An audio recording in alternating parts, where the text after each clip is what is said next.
everybody, welcome back to the channel. Today we're going to be working in the garden beds to finish our cleanup, but first I have to go feed the animals.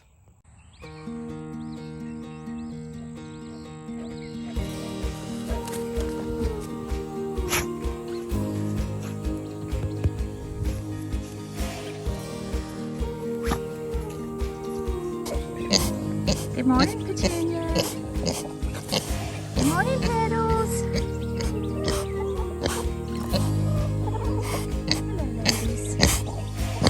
Running down. Hungry? Are you hungry?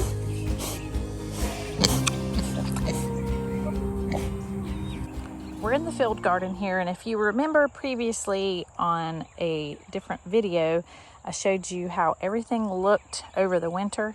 So I was able to get in here and get this whole bed clean and reshape. Well, hello, neighbor dogs. And started on this side, and I'm actually replacing the drip tubing as I go. So this is a new drip tubing, and this will be a bed for like bachelor buttons and ageratum and all the blue flowers. So finish this irrigation, and then I'm going to hop over and finish this bed. It's crazy that the weeds that will pop up over the winter. Let me just show you this crazy looking one right here. Look at that. Yikes. Let's see if we can get a closer look at that. See all those needles on the end of that? We definitely want to get rid of that before it spreads. Does anybody know what this is called? I actually have an app that I use, and we'll look it up real quick and I'll show you how to use the app.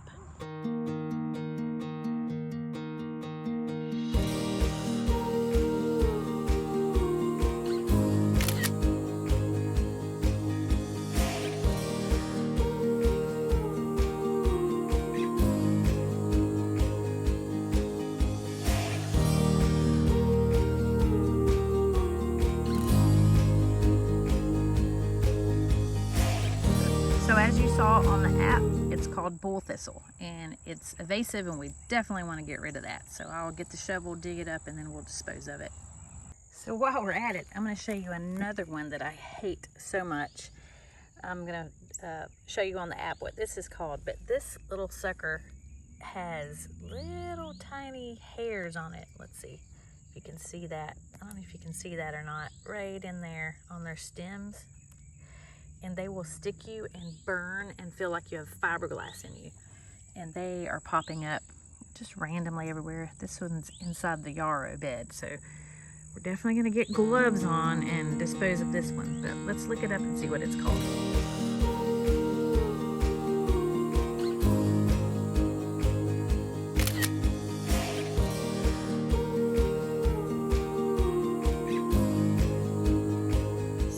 Actually called henbit dead nettle, and I've actually heard that chickens like to eat it. My chickens, however, just don't really care about it because I've let them out and they just eat around it.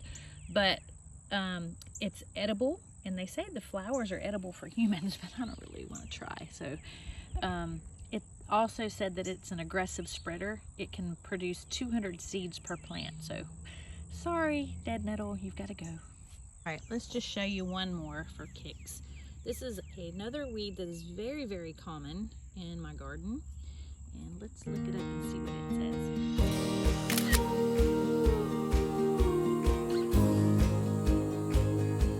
says. So it's called Carolina geranium. It is not toxic to animals or humans. It is invasive, although it does say it attracts birds and bees and stuff like that. I have 75 acres here and plenty of it, plenty of food for the birds and the bees, so it's got to go out of the garden. So I know you're going to ask, the app that I use is called Picture This, and there's a free version that you can use. You just have to tolerate all the ads, and at the very top of the screen there's a little hidden thing that says cancel. You can't hardly see it, but otherwise if you try to use it, it'll want you to buy a subscription. But I mean, I find it just fine to use the free version. So it's called Picture This app, and it identifies, and it's pretty accurate. I don't think I've only found maybe 1 or 2 times that it wasn't accurate. So it's a good little handy tool to have on your phone.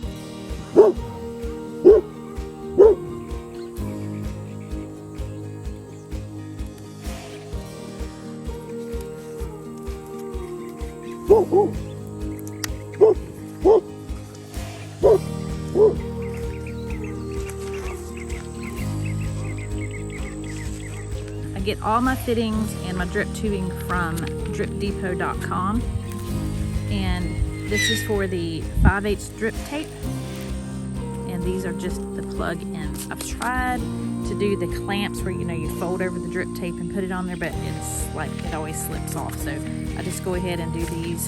They fit just like the on and off shut-off valves. Okay, so we have all the irrigation pinned down. Don't mind my crookedness. It doesn't have to be perfect. But it's the perfect day to plant bachelor buttons. And I like to direct sow bachelor buttons. They don't like to be transplanted, so we are going to put them in the soil directly. And it's like a cool 62 degrees this morning, overcast, so this will be the perfect day to get our bachelor buttons in the bed. Okay, so I am actually forgot to tell you what I'm sewing. This is Classic Fantastic. That's a tongue twister. I can't even say that. Classic Fantastic from Floret. And then I've got a few other just tall blue boys that I'm going to plant with it. And if you look on the back of your seed packet, it'll give you all the instructions. This says dislikes being transplanted, direct sow in late fall or early spring. And I did not fall plant any, but we are going to go ahead. This is February, so we're planting in early spring. And it takes about 60 days to get ready for harvest, so we'll be in good shape. And it says to space them about 12 inches apart, and I'm just going to sprinkle them right on top of the soil. Let me show you what they look like. Can you see that? They're pretty good size, so hopefully the wind won't blow them away. And we're just going to kind of sprinkle them right in next to the emitter so they'll get water. And I'm going to sow a couple per emitter.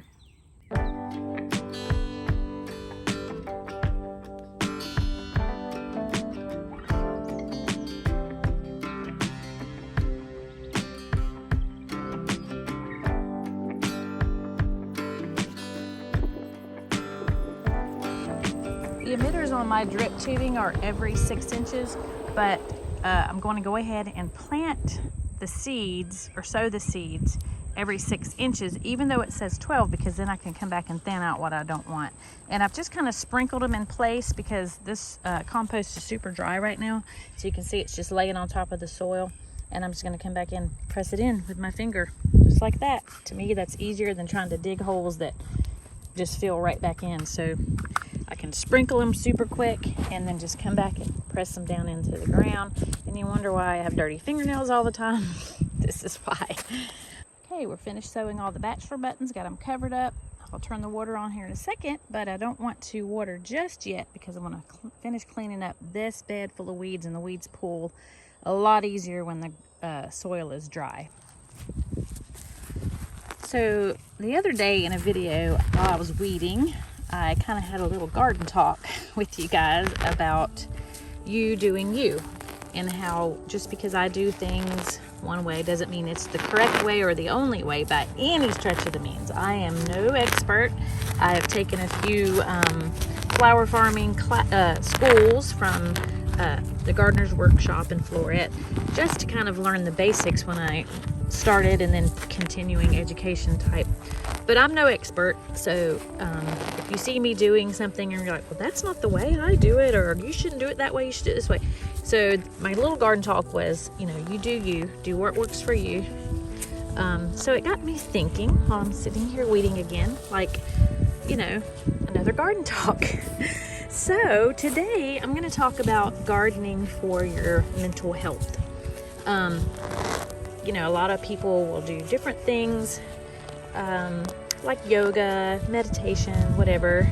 But when I am gardening, I usually take this time to pray. I don't know if you're a religious person or not, but I wouldn't say religious. I'm a Christian. I love the Lord. I serve Him, and He is my creator, and He is the reason why I have what I have. So when I'm out here, I like to pray, and that's some of the best talks I have with God is while I'm on my knees gardening.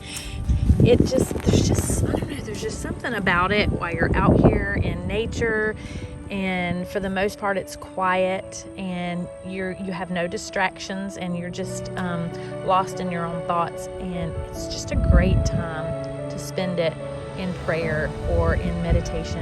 If you are not a Christian and you don't know the Lord, it's still healthy. It's still healthy for you to just, let your mind just rest and take it all in and relax. There's too many things in this world these days that are such a distraction that we never really fully relax. Mental illness is at an all-time high. And I had this conversation with a friend the other day. Actually, it was my daughter. She's my friend, but she's also my daughter. But we were talking about how, back in the day, like in when my mom was younger, you didn't really hear about mental health issues like you do nowadays.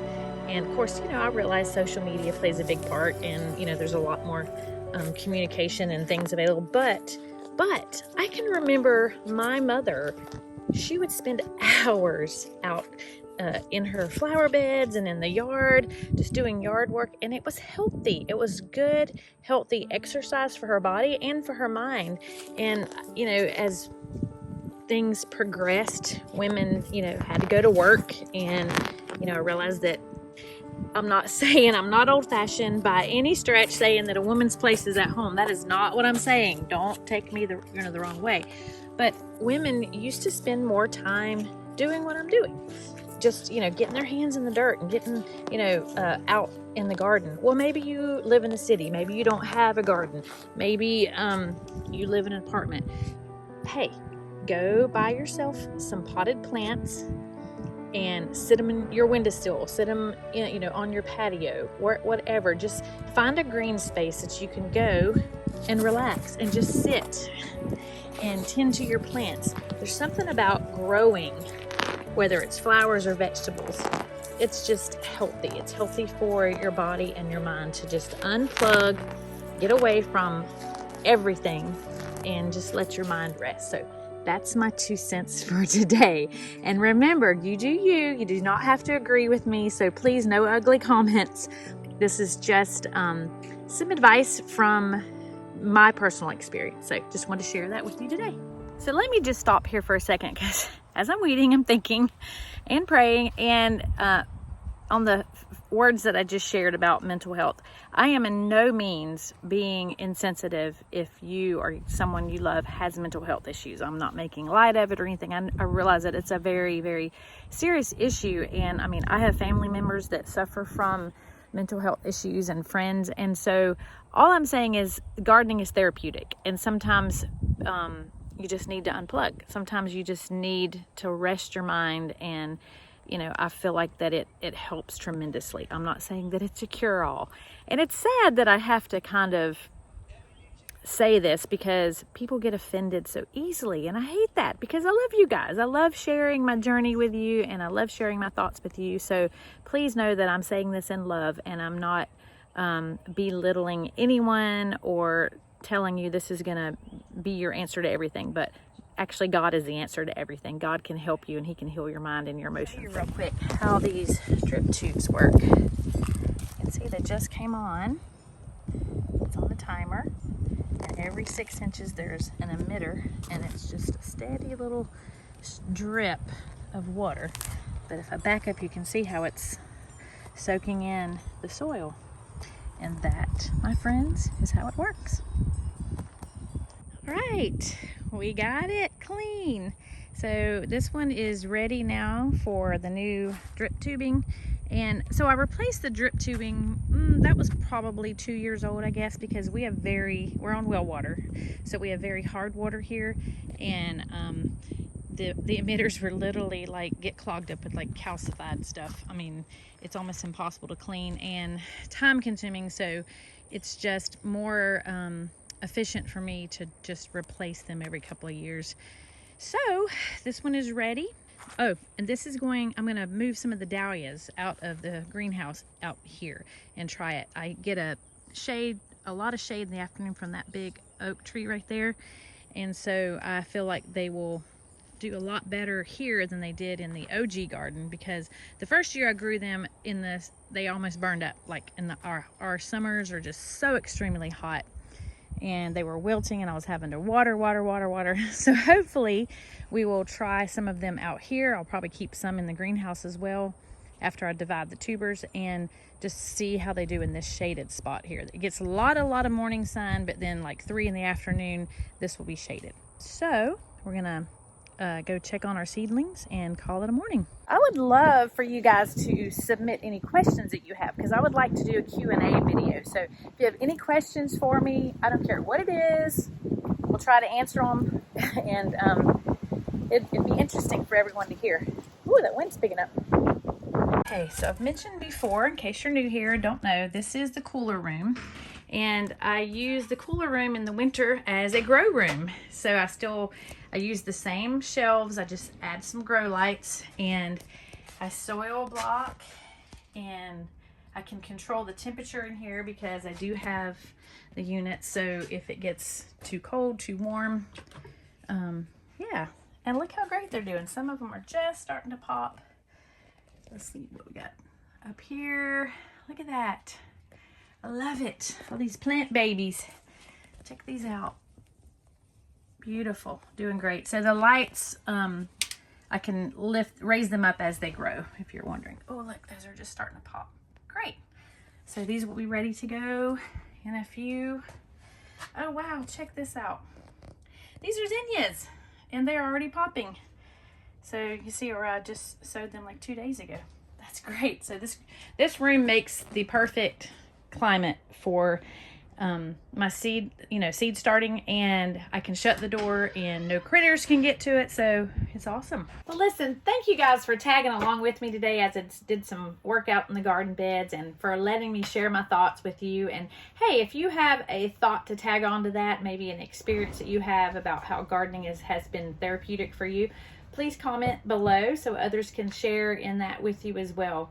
So thanks for watching. Remember, bloom where you're planted.